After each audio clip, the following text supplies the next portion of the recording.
আসসালামু আলাইকুম। জি বলেন। আপনি জানেন বাংলাদেশে আদমশুমারি শুরু হয়েছে, তো আপনার পরিবারের সদস্য সংখ্যা কয়জন সেটা আমরা গণনা করতে এসেছি। জি বলেন। জি, আপনার নামটা? দিনমজুর। না, মানে আপনার পেশা না, আপনার নাম। আমার নামই দিনমজুর। আপনি কি বিবাহিত? জি। কয় বছর হচ্ছে বিয়ে করেছেন? 1 বছর। আপনার কি বাচ্চা আছে?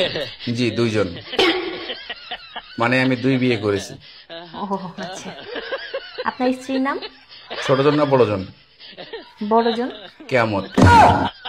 কিয়ামত। আর ছোটজন? তুফান। ও তুফান। আপনার সন্তানের নাম? ছোটজনেরটা না বড়জনেরটা? কিয়ামত জনেরটা? ঝড়। ঝড়।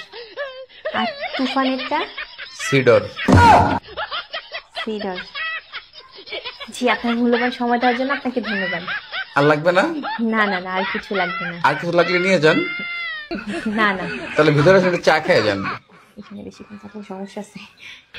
না না না, আর কিছুই লাগবে না। আপনাকে অসংখ্য ধন্যবাদ, ভালো থাকবেন।